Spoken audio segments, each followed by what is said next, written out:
Hello guys, welcome back to this important video of psychology. Trading के अंदर 70% psychology matter करती है और ये वीडियो देखने के बाद आपको ये आइडिया हो जाएगा कि कैसे आप अपनी साइकोलॉजी को चेंज कर सकते हैं। और इस वीडियो के अंदर जिस बुक की मैं हेल्प लूंगा, by the way this is episode 1, ये पूरी सीरीज चलेगी। आप लोगों ने कमेंट बॉक्स में लाजमी बताना है कि क्या चीज़ें आपको इससे सीखने को मिल रही हैं। This very important book trading habits bye Steve burn.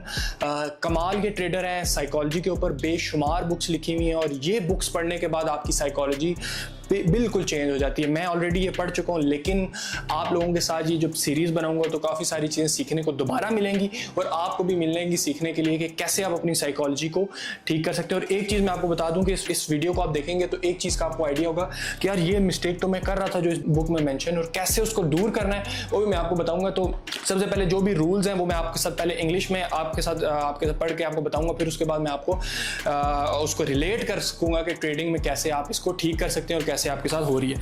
तो ट्रेडिंग जो हमारे पास बुक स्टार्ट होती है, सबसे पहला इसके अंदर हमारे पास जो एक हेडिंग है वो स्टार्ट होती है द पावर ऑफ हैबिट से। अब इसके अंदर बहुत इंपॉर्टेंट पॉइंट है, आप लोगों ने इसको अपने पास नोट करना है। वो है the right trading behaviour start as a rule and evolve into a habit. अब ये क्या चीज़ है? अब इसका मतलब क्या है कि जब भी आप कोई काम स्टार्ट करते हो तो वो सबसे पहले एज अ रूल स्टार्ट करते हो, उसको आपको फॉलो करना होता है। जब आप उस रूल को रिपीट करते रहते हो वो आपकी हैबिट बन जाता है, वो आपके सबकॉन्शियस माइंड में फीड हो जाता है। अब जब आप वो काम नहीं भी करोगे तो ऑटोमेटिकली हो जाएगा। कैसे? आपको एग्जांपल बताता हूँ। फॉर एग्जांपल आपने एक नया घर लिया और अब आपको अपने घर जाना है अपने ऑफिस से, तो पहली दफ़ा आपको रूल फॉलो करना पड़ेगा। आपको देखना पड़ेगा यार इस रोड से जाना है, इस रोड से घूमते घूमते मैंने अपने घर पहुँचना है। लेकिन जब आप उसको रिपीट करते रहोगे तो वो रूल आपकी हैबिट बन जाएगा। अब आपको सोचने की जरूरत नहीं है, आपके सबकॉन्शियस माइंड आपको ऑटोमेटिकली आपके घर की तरफ ले जाएगा। तो बेसिकली इस लाइन के अंदर बताने का मकसद ये है। अब इसके अंदर एक और हमारे पास इंपॉर्टेंट चीज है, in trading the first step is to learn what you need to do in order to be profitable. Education should be your first priority. अब नया बंदा क्या करता है, उसकी फर्स्ट प्रायोरिटी क्या होती है कि यार मार्केट से पैसा निकालना है। फर्स्ट प्रायोरिटी आपका होना चाहिए एजुकेशन, जो कि आपको राइट ट्रैक की तरफ लेके जाएगा कि यार ये चीज़ मैंने सीखी, ये स्ट्रेटजी मेरी सीखी, ये मेरी एजुकेशन है। तो फर्स्ट प्रायोरिटी आपकी पैसा नहीं होना चाहिए, फर्स्ट प्रायोरिटी आपकी एजुकेशन होनी चाहिए। वही आपको पैसा कमाने की तरफ लेके जाएगी, आपको प्रॉफिटेबल करेगी। तो फर्स्ट प्रायोरिटी हमारी क्या होनी चाहिए? एजुकेशन। तो आपने अगर ये वीडियो देखनी है कंप्लीट तो उससे क्या होगा, आपकी एजुकेशन में इजाफा होगा।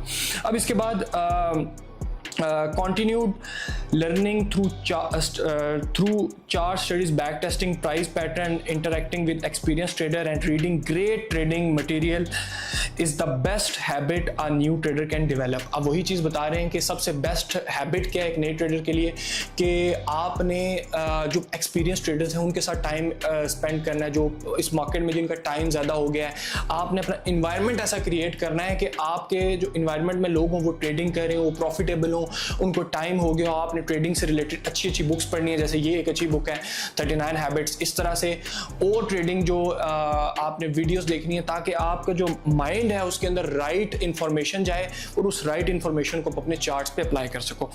अब इसके बाद एक और पॉइंट है, बड़ा इंपॉर्टेंट है। Most traders are trading based on their own predictions, opinions and emotions.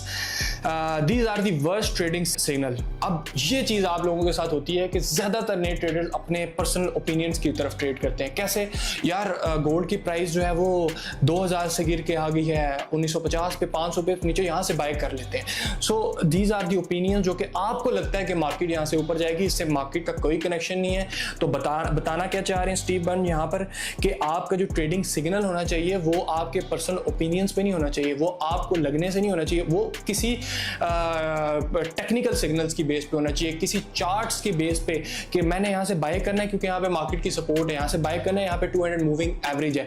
सो आपका ट्रेडिंग जो सिस्टम है या ट्रेडिंग एनालिसिस है हमेशा वो ट्रेडिंग सिग्नल्स पे होना चाहिए, वो क्वांटिफाइएबल जो फैक्ट्स हैं उन पे होना चाहिए, ना कि आपके ओपिनियंस पे।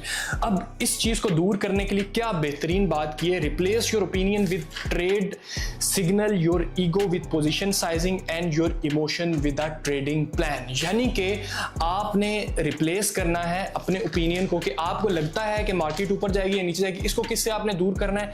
ट्रेड सिग्नल से। ट्रेड सिग्नल से यानी कि चार्ट आपको जो बता रहा है आपने उसको फोकस करना है एज कंपेयर टू आप इस चीज को कि आपको लग रहा है। तो अपने ओपिनियंस को आप दूर कर सकते हो ट्रेड सिग्नल से जो कि आपको चार्ट बता रहे हैं। Your ego with position sizing. Ego क्या होता है कि यार आपके अंदर जो डर आता है कि यार ये ट्रेड जो है प्रॉफिट में जाएगी या नहीं जाएगी, लॉस में आती है तो आपके अंदर फियर पैदा होता है, प्रॉफिट में जाती है ग्रीड। इस ईगो को आप दूर कर सकते हो अपनी पोजीशन साइजिंग यानी कि लॉट साइज से। तो लॉट साइज कम लगाओगे तो आपकी ईगो भी कम आएगी। And your emotions with trading plan, कि आपके अंदर जो इमोशंस आते हैं कि यार ट्रेड प्रॉफिट में गई फौरन क्लोज करो, लॉस में होल्ड कर लो, इनको कहते हैं इमोशन। इनको आप कट कर सकते हो थ्रू योर ट्रेडिंग प्लान। तो ये बड़ी इंपॉर्टेंट चीज़ है, इसको आपने अपनी ट्रेडिंग में लाजमी यूज करना है। अब हम आ जाते हैं फर्स्ट रूल पे, जैसे कि एज यू नो के 39 हैबिट्स हैं। जो 39 हैबिट की फर्स्ट हैबिट है उससे स्टार्ट करते हैं। The rule number 1 is foundation. The foundation नाम का ये चैप्टर है जिसको हम डिस्कस करेंगे और इसके अंदर बताया गया है a winning trading system must either be designed to have a large winning percentage or big win and small loss. There are two paths to profitable trading: accuracy of winning trades and the size of winning trades. यानी कि Steve burn के according दो तरीके हैं trading के अंदर profitable होने के। एक तरीका ये है कि जब आपका प्रॉफिट हो वो बड़ा हो और जब आपका लॉस हो वो छोटा हो। तो अगर ऐसा आपका ट्रेडिंग सिस्टम है तो हमेशा आपको अपने जो ट्रेड्स हैं उसके अंदर हमेशा आपको ठीक होने की ज़रूरत नहीं है। अगर आप 10 ट्रेड्स कर रहे हैं और 10 में से 6 आपकी गलत हैं और 4 ठीक हैं, तो अगर आपका सिस्टम ऐसा है कि जब आप 4 दफ़ा ठीक हो रहे हो तो आपका प्रॉफिट बड़ा है और जब आप गलत हो रहे हो तो आपका लॉस कम है, तो आप प्रॉफिटेबल हो सकते हो। यानी कि जो हमारे दो तरीके हैं प्रॉफिटेबल होने के। पहला तरीका ये है कि बेशक आपकी एक्यूरेसी कम है लेकिन जब आपकी ट्रेड्स ठीक होती हैं तो उसके अंदर जो आपका प्रॉफिट है वो इतना ज़्यादा हो कि आपके जो लॉसेज हैं वो उस पर हावी ना हो। तो सिंपल सी चीज़ है कि आपका रिस्क टू रिवॉर्ड अच्छा होना चाहिए। और दूसरा तरीका जो है स्टीव बर्न के अकॉर्डिंग जो यहाँ पर मेंशन किया है वो ये है कि आपका अगर रिस्क टू रिवॉर्ड आपका बेशक अच्छा नहीं है, यानी कि आपके प्रॉफिट्स बड़े नहीं हैं, तो उसमें आपके पास ये सिस्टम होना चाहिए कि आपकी एक्यूरेसी ज़्यादा होनी चाहिए। ठीक है, तो आपके अगर प्रॉफिट कम है और लॉस भी कम है तो आप प्रॉफिटेबल हो सकते हो। तो दो तरीके हैं प्रॉफिटेबल होने के। पहला तरीका कि आपका रिस्क मैनेजमेंट सिस्टम अच्छा होना चाहिए और दूसरा तरीका अगर आपका रिस्क मैनेजमेंट सिस्टम अच्छा नहीं है तो आपकी एक्यूरेसी अच्छी होनी चाहिए तो आप प्रॉफिटेबल हो सकते हो। ठीक है, इसके बाद इसी के अंदर कुछ पॉइंट्स हैं जो मैं आपके साथ शेयर करूंगा। पूरी बुक तो हम डिस्कस नहीं कर सकते, वो हमारे पास है to be a profitable in a low win rate you don't have to be right every time, you just have to right big and wrong small. वही चीज़ जो मैंने आपके साथ डिस्कस की है कि अगर आपका सिस्टम ऐसा है कि आपका विन रेट कम है तो आपको हर टाइम मार्केट से ठीक नहीं होना। You don't have to be right every time, just आपको जब भी राइट होना है उस टाइम पे आपके प्रॉफिट्स इतने बड़े हों कि वो आप प्रॉफिटेबल हो। लाइक एग्जांपल आपको देता हूँ, रिलेट कर सकोगे कि एक बंदा है उसने 10 ट्रेड्स की, उसकी एक्यूरेसी है जस्ट 20%। ठीक है, अब क्या वो मार्केट से प्रॉफिटेबल हो सकता है? डेफिनेटली प्रॉफिटेबल हो सकता है अगर उसका रिस्क टू रिवॉर्ड 1:5 है। अगर वो 1:5 की ट्रेड्स करता है तो वो प्रॉफिटेबल है। क्यों? क्योंकि उसकी जो 2 ट्रेड्स हैं उनका प्रॉफिट इतना हाई है कि 8 ट्रेड जो गलत भी की हैं वो उसके प्रॉफिट के ऊपर हावी नहीं हो सकती। तो सिंपल सी चीज़ है कि आपका जब भी अगर आपका विन रेट कम है, आपके नए लोग हैं, अगर आपकी एक्यूरेसी कम है तो आपको जाना चाहिए किसकी तरफ? रिस्क टू रिवॉर्ड की तरफ। और वहीं पर इन्होंने एक टेबल भी मेंशन किया जो अक्सर मैं बताता भी रहता हूँ कि अगर आपका रिस्क टू रिवॉर्ड 1:1 है तो आपको जस्ट 50% विन रेट चाहिए। अगर आपका रिस्क टू रिवॉर्ड 1:2 है तो आपको जस्ट 33% विन रेट चाहिए प्रॉफिटेबल होने के लिए। 1:3 रिस्क टू रिवॉर्ड है तो 25% विन रेट, और 1:5 रिस्क टू रिवॉर्ड है तो आपको चाहिए जस्ट 17% विन रेट, यानी कि 10 में से आपने सिर्फ 2 ट्रेड्स ठीक करनी है तो आप प्रॉफिटेबल हो जाओगे। अगर आपका विन रेट 17% है या 20% और आप 1:5 की ट्रेड्स करते हो। सेकंड जो हमारे पास रूल है बहुत इंपॉर्टेंट है, your trading system must be built on quantifiable facts and not your opinions. यानी कि आपका जो ट्रेडिंग सिस्टम है वो इस चीज़ पे डिपेंडेंट होना चाहिए कि उसके ऊपर जब भी आप ट्रेड करो तो वो किसी फैक्ट की बेस पे होना चाहिए, नॉट योर ओपिनियन।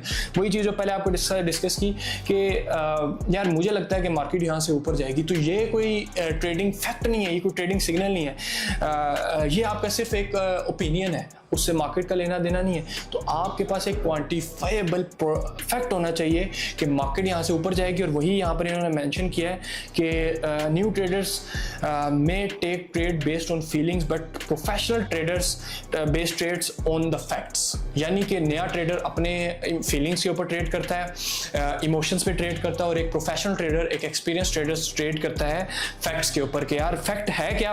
वो इधर इन्होंने नेक्स्ट लाइन में बताया, buying a dip is not a signal. Market को डिप में बाय करना ये सिग्नल नहीं है। अब सिग्नल क्या है, एक प्रोफेशनल ट्रेडर क्या सिग्नल क्रिएट करता है, buying a pull back in the S&P 500 index to a 50-day moving average और the price reaching the 30 RSI on daily chart. अब बताना क्या चाह रहे हैं, सिंपल मैं आपको बता रहा हूं कि एक buying a dip is not a signal कि मार्केट नीचे आ गए बाय कर लो, this is not a signal. ये एक नया ट्रेडर करता है। प्रोफेशनल ट्रेडर क्या करता है कि मार्केट नीचे आई है, अब प्राइस आई भी है अपने 200 मूविंग एवरेज पे या 50 SMA जो यहाँ पे बुक में मेंशन है वहां पर आई है, या RSI डेली टाइम फ्रेम से नीचे आया है, तो मैं बाय कर रहा हूं। दिस इज अ फैक्ट जो कि चार्ट्स आपको बता रहे हैं। सो बताने का मकसद ये है कि जब भी आप ट्रेड करो तो आपके पास एक फैक्ट होना चाहिए, एक रीजन होना चाहिए, एक टेक्निकल रीजन होना चाहिए, ना कि आपको लग रहा है तो आप उस पर ट्रेड करो तो आप हमेशा लॉस करोगे। अब इसके बाद जो हमारे पास एक और पॉइंट है वो है, it is important to have a specific reason for entering a trade that will put the odds in your favor. This gives you potential for a good winning percentage, risk to reward, and a great chance to be on the right side of the trend in your time frame. वही चीज़ आपके साथ discuss की जा रही है यहाँ पर कि इम्पॉर्टेंट ये है कि जब आपकी ट्रेड लॉस में जाए तो वो आपके पास छोटा लॉस हो, लेकिन जब आपके डायरेक्शन में है तो आपकी जो विनिंग परसेंटेज जो आपके प्रॉफिट्स हों वो बड़े हों। यानी कि cut your loser fast and let your winner runs. जो आपके प्रॉफिट की ट्रेड्स हैं उनको अपने होल्ड करना है। यही चीज़ जैसे लिवरमोर करता था और भी प्रॉफिटेबल ट्रेडर्स करते हैं कि अपने जो ट्रेड्स हैं उनको लॉस में जल्दी से कट और प्रॉफिट में उनको होल्ड करते हैं। ठीक है, इसके बाद लास्ट हमारे पास जो आज के दिन का रूल है, rule number 3, look for low risk high reward high probability setups, Richard Wiseman. ये भी एक बेशुमार अगर आप बुक्स देखें तो उसके अंदर इनका नाम है, कमाल के ट्रेडर हैं, शार्प माइंडेड हैं रिचर्ड वाइसमैन। उन्हीं का एक कोट है या लाइन है, look for low risk high reward high probability setup. इसका मतलब ये है, सिंपल लैंग्वेज में बुक को छोड़ देते हैं, मैं अपने तरीके से आपको बताता हूँ कि आपने उन सेटअप्स को देखना है जिनके अंदर लुक फॉर लो रिस्क, जिसके अंदर आप मार्केट फॉर एग्जांपल सपोर्ट के करीब है तो आप बाय करें, ना कि मार्केट के अंदर सेंटर में आप छलांग लगाएं। तो मार्केट जब अपनी सपोर्ट के करीब आएगी तो लो फॉर लो रिस्क। अब यहाँ पर लो रिस्क है, क्यों? क्योंकि आपका स्टॉप लॉस छोटा है। And look for low risk high reward. अब रिवॉर्ड क्या है? वो जो आपका टेक प्रॉफिट जब मार्केट सपोर्ट के करीब होगी तो आपका स्टॉप लॉस छोटा हो जाएगा, लो रिस्क हो गया।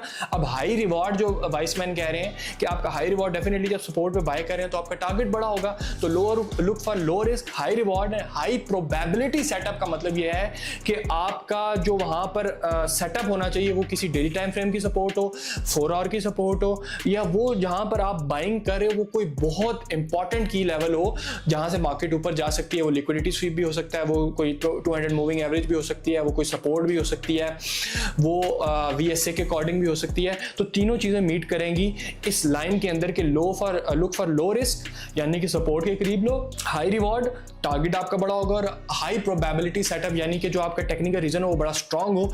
तो आज की वीडियो में आपको 3 पॉइंट्स सीखने को मिले कि कैसे आपने अपना ट्रेडिंग सिस्टम डेवलप करना है, आपने किन ट्रेड्स को फॉलो करना है, और सबसे पहला जो हमारे पास रूल था कि आप 2 ही तरीकों से प्रॉफिटेबल हो सकते हो। एक, या तो आपका विनिंग सिस्टम जो है वो बड़ा हाई हो, या तो दूसरा आपका रिस्क रिवॉर्ड हाई हो। अब इस सारी चीज़ों से आपको क्या सीखने को मिला है कमेंट बॉक्स में आपने लाजमी बताना है। चैनल को सब्सक्राइब कर लेना, क्योंकि इस वीडियो की जो नेक्स्ट एपिसोड है उसके अंदर हम जो बाकी पॉइंट्स हैं उनको डिस्कस करेंगे।